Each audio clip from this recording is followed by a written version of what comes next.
Hello students, how are you all. कैसी चल रही है नीट की तैयारी? सबसे पहले तो उसके बारे में बात करते हैं। और आप जैसे कि देख सकते हो मैं लेकर आई हूँ आपके लिए टॉपिक देख रहे हो, cell the unit of life के लास्ट ईयर PYQs।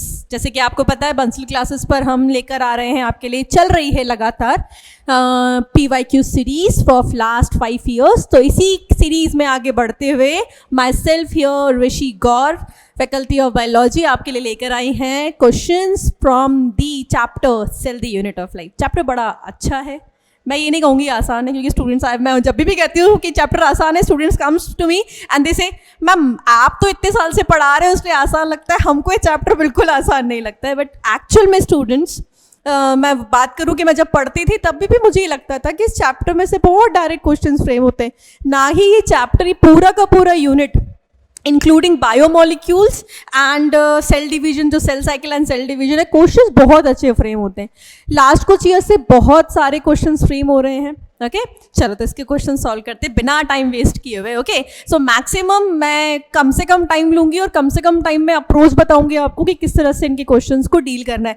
PYQ सब सॉल्व करते हैं, PYQ सॉल्व करने को आपको हर टीचर बोलेगा, बट याद ये रखना है कि उस क्वेश्चन को, उन क्वेश्चंस को, PYQs को सॉल्व करने से आपका बेनिफिट हो, मतलब आपको तरीका पता लगे उन क्वेश्चंस को डील करने का, एग्जाम में उन्हें सॉल्व करने का। चलिए तो पहला क्वेश्चन लेते हैं इसी सीरीज में, जो बड़ा सिंपल है, that is from 2019। The concept of omnicellular e cellular regarding the cell division was provided by, किसने दिया था, किसने सबसे पहले प्रपोज किया था? तो मैंने NCERT सीरीज आपके लिए चलाई है, वहाँ पर हमने इस चैप्टर को जब डिस्कस किया है तो बात की है कि सेल चैप्टर में जो सेकंड और थर्ड पेज है वहीं पर ही सेल थ्योरी के बारे में लिखा हुआ है, जो कि Matthew Schleiden and Theodor Schwann ने दी है। करेक्ट है, तो पहले तो इनका नाम काट देते हैं, ओके क्योंकि इन्होंने सेल थ्योरी में बोला था that all the plant and animal cells are made up of, all the plant and animals are made up of cell, that is the fundamental structure and function unit of the life. But जो ये नहीं समझा पाए थे वो ये था कि एक्चुअल में जो न्यू सेल बनता है वो किससे बनता है। इसी में मॉडिफाई, सेल थ्योरी को मॉडिफाई करते हुए साइंटिस्ट थे रडोल्फ विर्चो, जिन्होंने बताया कि जो न्यू सेल होते हैं वो किनसे बनते हैं। New cell arises from the pre existing cell. जो ऑलरेडी ओल्ड सेल, पुराना सेल एग्जिस्ट कर रहा है, वो डिवाइड करके नया सेल बनाएगा। So this concept was first provided us to by Rudolf Virchow. So that is the correct answer here. इस तरह से आंसर पे जाना है, इस तरह से सॉल्व करना है क्वेश्चन, ऐसे नहीं किसने दिया था टिक टिक टिक टिक टिक। अरे बाबा, उससे तो ये समझ में नहीं आएगा कि एक्चुअल में एग्जाम में जब क्वेश्चन आता है तो आपको पहले क्वेश्चन पूरा लाइन पढ़ा, उसके बाद ऑप्शन नहीं देखने, ये तो वो हो गया लेट्स रॉक नहीं, ऐसा नहीं है 1 2 3 4 में से कोई एक टिक करना है ना। करना क्या है, पहले सोचो कि आपको उसके बारे में कितना पता है, then go to the option. Okay चलिए नेक्स्ट लेते हैं। Next question says which of the following statement is not correct. तो आपको यहां पर क्या ढूंढना है, आपको यहां पर इनकरेक्ट ढूंढना है। पहला है, एंड आप देख पा रहे हो, मैं अगर क्वेश्चन को एक नजर से देखूं, यहाँ पे लाइजोसोम से रिलेटेड कुछ पॉइंट्स लिखे हुए हैं। लाइजोसोम्स होते क्या है वो याद आ जाना चाहिए ये देखते ही। तो हम जब लाइजोसोम्स की बात करते हैं, they are known as the societal bags. क्यों कहलाते हैं? ये जो बैग्स हैं, they consist of some enzyme, specific enzymes यहाँ पर मौजूद है। वो एंजाइम जो कैसे पीएच पर काम करते हैं, एसिडिक पीएच पर काम करते हैं, इसलिए उनको एसिड हाइड्रोलेज कहा जाता है। लाइजोसोम बनाने का काम कौन करता है? They are basically formed by the Golgi complexes, पर जो एंजाइम है वो बनाने का काम एंडोप्लाज्मिक रेटिकुलम करता है, बेसिकली दी रफ ER। ये कुछ बातें याद होनी चाहिए। So the hydrolytic enzyme of the lysosomes are active under the acidic pH. बिल्कुल करेक्ट है, मैंने आपको अभी बताया एसिडिक पीएच में काम करते हैं। Lysosomes are membrane bound structures, बिल्कुल करेक्ट है ना। अगर हम राइबोसोम की बात करें, नॉन मेम्ब्रेन बाउंड होता है, एक स्ट्रक्चर वो है, दूसरा हमारे पास सेंट्रोल्स अवेलेबल होते हैं। ये मेम्ब्रेन बाउंड होता है, वेसाइकल से फॉर्म हो रहा है। Lysosomes are form by the process of packaging in the endoplasmic reticulum. Okay, and they consist of hydrolytic enzyme, बिल्कुल करेक्ट है, हाइड्रोलाइटिक एंजाइम होते हैं, बट पैकेजिंग का काम लाइसोसोम्स नहीं, लाइसोसोम्स का ईआर नहीं, गोल्जी करता है। तो ईआर यहाँ पे गलत लिखा हुआ है, ईआर एंजाइम्स बनाने का काम करता है। तो इनकरेक्ट हो गया थर्ड स्टेटमेंट, और ये हमारा करेक्ट आंसर हो गया। क्या सबको समझ में आया किस तरह से आंसर पर जाना है? ओके, चलिए नेक्स्ट चलते हैं, बिना रुके चलते चलो। Okay, so next question is which of the following of the organelles does not contain DNA.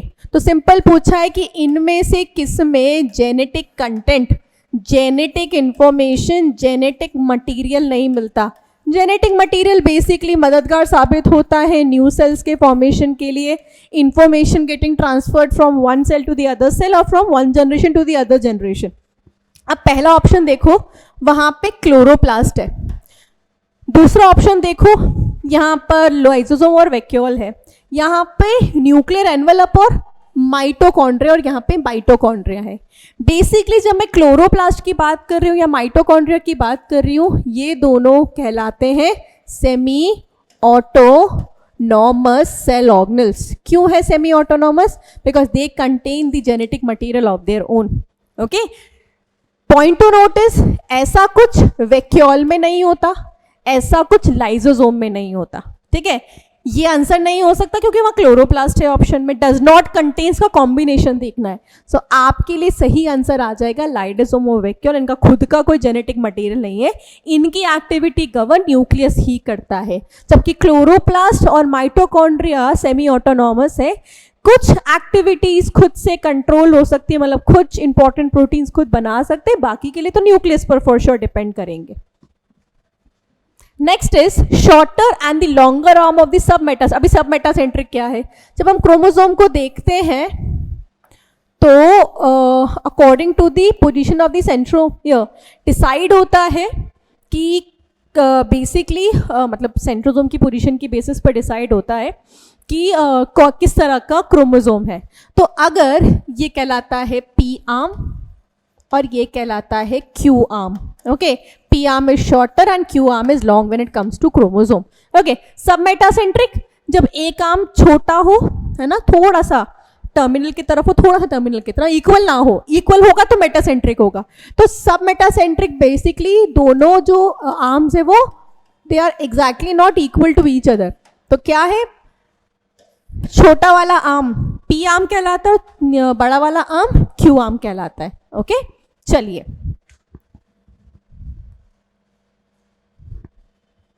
Next है which of the following cell organelles is present in the highest number in the secretory cells. मतलब वो sales जो क्या perform करते हैं, जो basically secretory function रखते हैं, मतलब सिक्रीशन परफॉर्म करते हैं ना, मतलब कुछ रिलीज आउट करते हैं। ऐसे सेल्स में किसका नंबर ज़्यादा मिलेगा?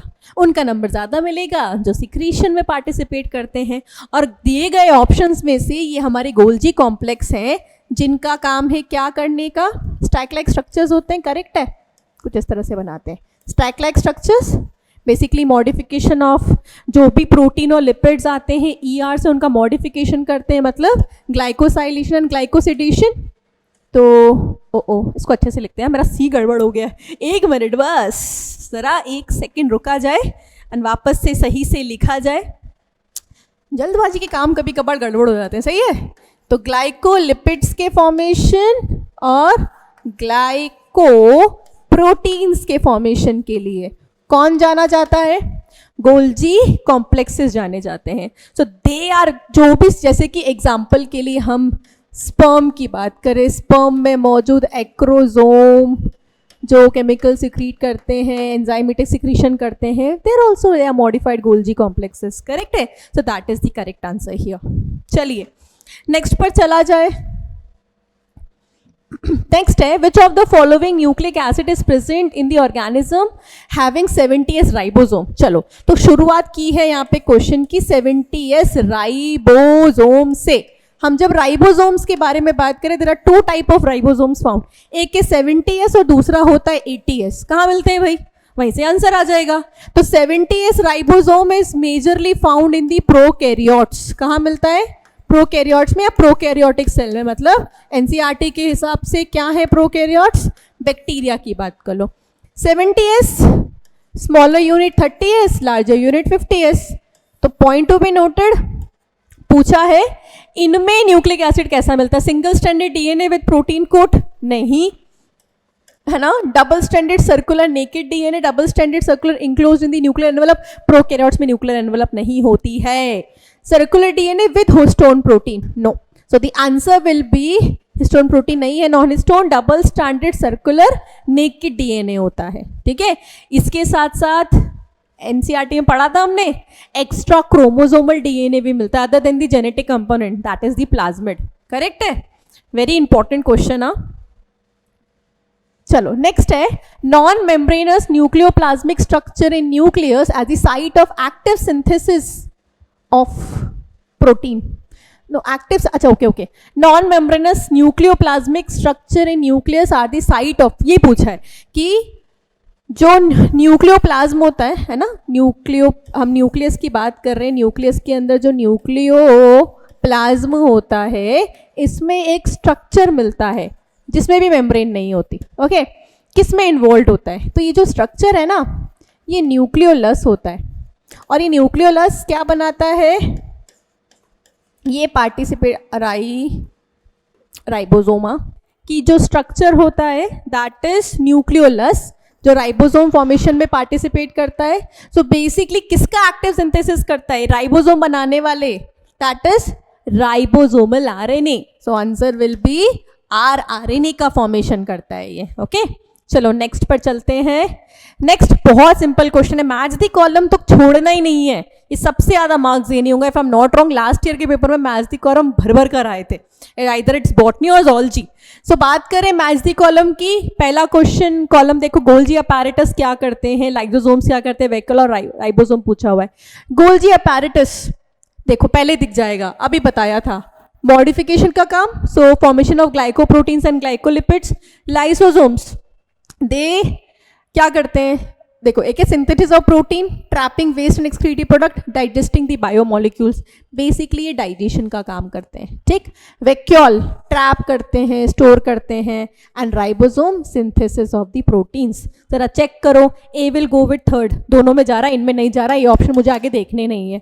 बी विल यहाँ going with fourth year, B basically जाएगा फोर्थ के साथ, करेक्ट है, पहला ही आंसर करेक्ट हो जाएगा, बिल्कुल सही है। देखो इस तरह से आसानी से हम आंसर की तरफ जा सकते हैं। ओके, चलिए नेक्स्ट है, which of the following statement about the inclusion body is incorrect, they are not bound by any membrane, inclusion body में मेम्ब्रेन नहीं होती, इनकरेक्ट ढूंढना है हमको, है ना। They are involve in the ingestion of food, they lie free in the cytoplasm and they represent the reserve material in the cytoplasm. तो हमें ढूंढना है कि इनमें दिए गए ऑप्शंस के अंदर से कौन सा ऑप्शन इनकरेक्ट है about the inclusion body. So not bound with any membrane बिल्कुल करेक्ट है, नॉन मेम्ब्रेनस होते हैं, फ्रीली साइटोप्लाज्म में होते हैं, और उन मटेरियल्स को स्टोर करते हैं जो कभी सेल के काम आने लायक हो, क्या नहीं करते, इंजेशन में इन्वॉल्व नहीं होते। So that will be the incorrect statement here and it becomes the correct answer. Which of the following is the important site for the formation of glycoprotein and glycolipid? एक ही question देखो कितनी बार अलग अलग तरह से घुमा के पूछ रखा है, वही क्वेश्चन 2019 में था मैच दी कॉलम में, तो डायरेक्ट आंसर पर जा सकते हैं, मैं समझा चुकी हूँ। मतलब प्रोटीन्स के अंदर कार्बोहाइड्रेट्स की चेन को अटैच करने का काम या फिर लिपिड अटैच करने का काम कार्बोहाइड्रेट्स के साथ कौन करता है, मॉडिफिकेशन कहाँ होता है प्रोटीन और लिपिड्स का, गोल्जी बॉडीज में होता है। Next question again a match the column, से बड़ा आसान हो जाएगा। Smooth ER, rough ER, Golgi central, मैंने स्टार्टिंग में ही कहा था ये चैप्टर बहुत मार्क्स गेनिंग है।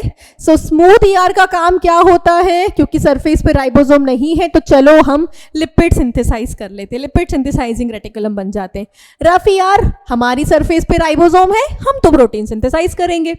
गोल्जी कॉम्प्लेक्स, हम मॉडिफिकेशन कर देंगे उनका, ग्लाइकोसाइलेशन। एंड सेंट्रियोल, हम पार्टिसिपेट करेंगे एनिमल्स में सेल डिवीजन के अंदर, स्पिंडल फॉर्मेशन के अंदर। A will go with second, A second यहाँ जा रहा है और किसी ऑप्शन में नहीं जा रहा है, वेरी गुड, और यहीं से आंसर आ जाएगा, that is option number second. कोई दूसरा ऑप्शन देखने की रिक्वायरमेंट ही नहीं पड़ी, इसे कहते हैं beauty of the NEET examination. तो पॉइंट टू बी नोटेड, अपना दिमाग जगह पर रखेंगे, एग्जाम में थोड़ा सा स्मार्ट वर्क करेंगे तो मार्क्स यूं गेन करेंगे। चले आगे। सो सिंपल सा क्वेश्चन डायरेक्ट एनसीईआरटी से उठाकर पूछ रखा है, PPLO pleuro pneumonia like organism mycoplasma का साइज कितना होता है, और एनसीईआरटी ने दिया हुआ है smallest, that is 0.1 micrometer, option में देख लो सबसे छोटा होता है। एवरेज बैक्टीरिया का साइज जो दे रखा वो है 3 to 5 माइक्रोमीटर, डायग्राम के अंदर it is basically given as 2 to 3 micrometre. Okay, चलिए next, biosynthesis of ribosomal RNA occur as, ये क्वेश्चन अभी किया था, इसको शॉर्ट में लिख दूं, ribosomal RNA means we are talking about rRNA, और इसको करने वाला एक नॉन मेम्ब्रेन बाउंड स्ट्रक्चर होता है जो न्यूक्लियस में मिलता है, दैट इज न्यूक्लियोलस। कितना आसान सा क्वेश्चन, उतना ही आसान उसका आंसर। पीवाईक्यूज देख रहे हो, 2019 का किसी ने पीवाईक्यू सॉल्व किया हो तो 20 में जरूर काम आया होगा, हेंस प्रूव। ओके, चलो नेक्स्ट है, inclusion bodies of blue green algae, sorry blue green purple and green photosynthetic bacteria are. जो इंक्लूजन बॉडीज होती है, जो फ्रीली अवेलेबल साइटोप्लाज्मिक बॉडीज होती है which are not membrane bound, ये इंक्लूजन बॉडी फूड रिजर्व की तरह काम करती है। तो पूछा है कि ब्लू ग्रीन पर्पल और ग्रीन फोटोसिंथेटिक बैक्टीरिया में इन्हें क्या कहा जाता है।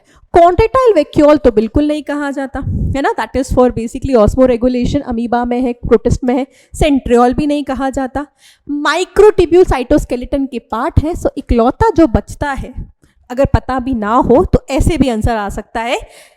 मैंने क्या किया, वो हटा दिए जिनका मुझे श्योर है कि वो नहीं हो सकते, तो आखिरी बचा क्या, गैस वैक्यूल। ओके, चलिए नेक्स्ट, इसके बारे में भी कुछ देर पहले डिस्कस किया था, 2019 में भी क्वेश्चन था, दैट इज फ्रॉम सब मेटासेंट्रिक क्रोमोसोम। ये क्वेश्चन कहां से है,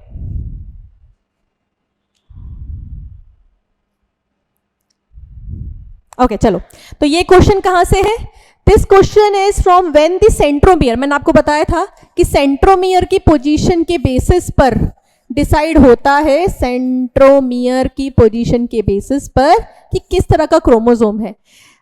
एग्जैक्टली अगर मिडल पर हो, 2 आर्म्स के, मैंने आपको पहले ऐसा कुछ बना के दिखाया था जहां पे पी आर्म छोटा था as compare to the q arm, और मैंने आपको बोला था इस तरह के क्रोमोसोम को सब मेटा सेंट्रिक क्रोमोसोम कहा जाता है। पर अगर इसी डायग्राम को कुछ इस तरह से बनाया जाए जहां पे दोनों आर्म्स इक्वल हो जाए, इस तरह के क्रोमोसोम को मेटासेंट्रिक क्रोमोसोम कहा जाता है। करेक्ट है, ये याद रखना है। Next, match the list 1 and 2, again match the column, मैंने कहा था मैच द कॉलम कभी नहीं छोड़ना है, ये श्योरिटी रखनी है। ओके, सो क्रिस्टे क्या है, एनसीईआरटी की लाइन ने मैंने आपको लाइन बाय लाइन समझाई है, उसका यहाँ बेनिफिट मिलेगा। मैंने आपको बताया कि क्रिस्टे क्या होते हैं। अब देख रहे हो 2 वर्ड है, क्रिस्टे है, एक सिस्टर्ने है, अलग अलग स्ट्रक्चर्स में मिलते हैं, थैलोगॉइड एंड सेंट्रोमियर। कई बार हो जाता है एग्जाम के अंदर, हम बहुत पढ़ कर आए फिर भी दिमाग भूल गया, कंफ्यूजन है, हार्मोनल इम्बैलेंस सा कुछ हो गया एग्जाम के दौरान, पसीने छूट रहे हैं, तो उस केस के अंदर ऐसे वर्ड में गड़बड़ होने के चांसेस है। इसके लिए ट्रिक क्या है, कोई ट्रिक नहीं है, सिंपल याद रखना है, उन्हें छेड़ो मत, ऐसे ऑप्शन से चालू करो जो अलग है ना।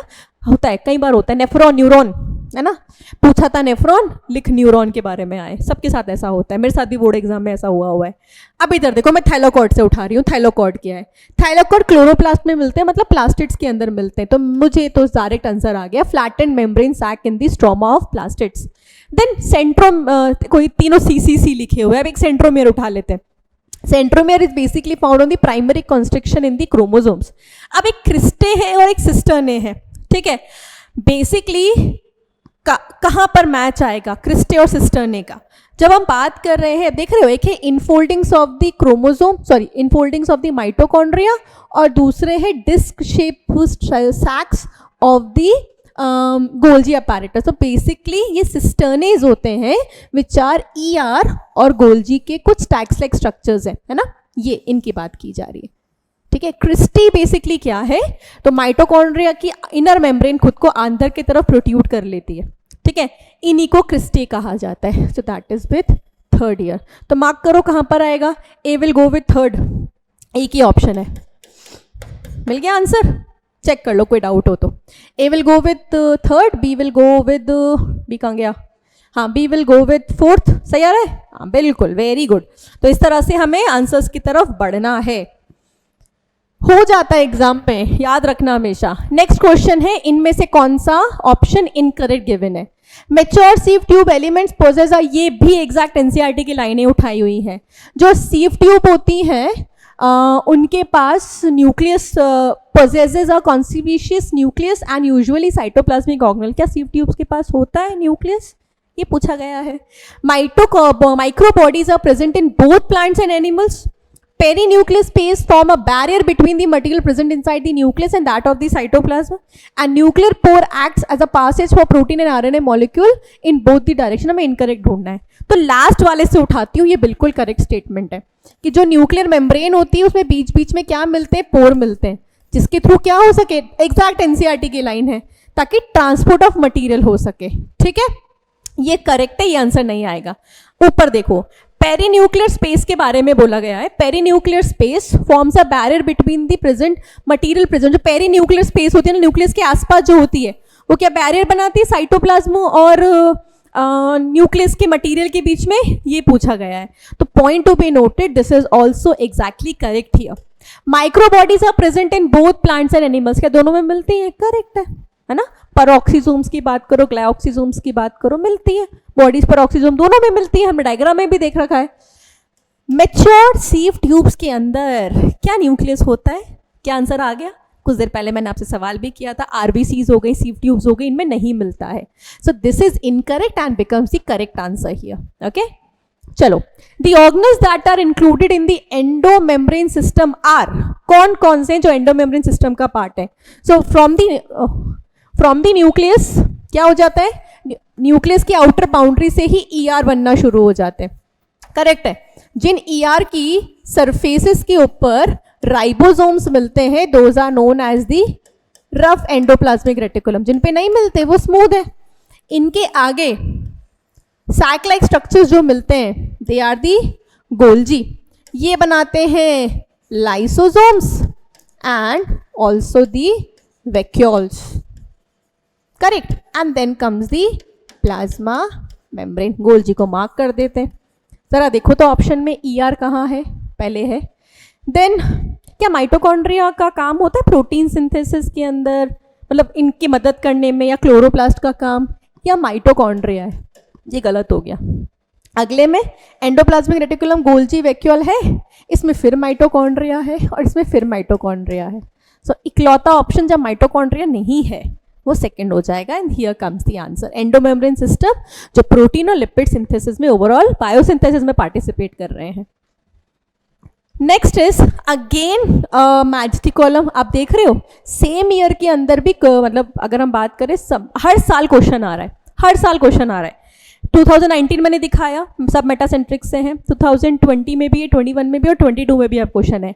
मेटासेंट्रिक, मेटासेंट्रिक वो जहां पे according to the centromere position ना, जहाँ पे दोनों आर्म्स इक्वल होते हैं। ठीक है, देखो मिडिल में है 2 arms equal, third option.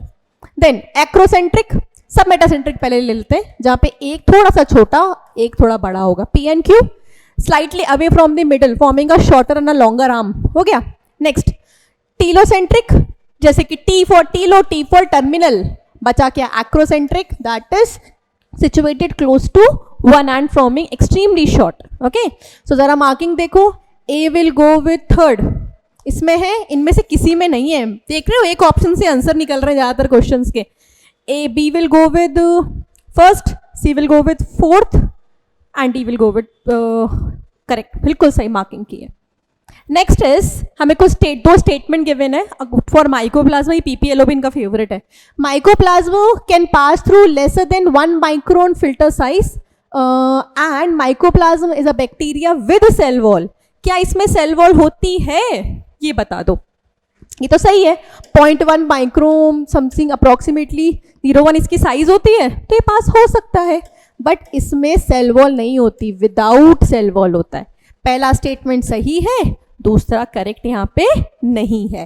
Okay, PPLO चलो, statement is correct, statement is incorrect regarding endoplasmic reticulum. In prokaryotic endoplasmic reticulum basically rough ER and smooth ER. Okay, बात की जाए प्रोकैरियोट्स की. प्रोकैरियोट्स में मेम्ब्रेन बाउंड सेल ऑर्गेनल मिलते नहीं है and ER is a single membrane bound cell organelle. तो पहला तो वैसे ही गया, ठीक है. इनकरेक्ट पूछा है तो वो इनकरेक्ट है ना, मैं ऐसे मार्किंग ना करूं, कंफ्यूज हो जाओगे, ठीक है. SER are the site of lipid synthesis, बिल्कुल करेक्ट है. RER have ribosome attached and SER is devoid of ribosome. जो गलत है और जो हमारा सही आंसर हो जाएगा वो है प्रोकैरियोट में सिर्फ रफ ER होता है, प्रोकैरियोट में कोई ER नहीं होता. एंडोप्लाज्मिक रेटिकुलम का कोई काम ही नहीं है वहाँ पे. वहाँ पे क्या मिलते हैं? राइबोसोम्स. किस कंडीशन में मिलते हैं? They are basically known as polyribosomes या पॉलीजोम्स. साइटोप्लाज्म के अंदर है ना, साइटोप्लाज्म के अंदर mRNA से कनेक्टेड जो राइबोसोम्स होते हैं वही काम कर लेते हैं, ठीक. Next, which of the following function is carried out by the cytoplasm in the cytoskeleton in the cell. Cytoskeleton का काम क्या होता है? प्रोटीन सिंथेसिस के लिए तो राइबोसोम ऑलरेडी है ना, तुम क्या करोगे?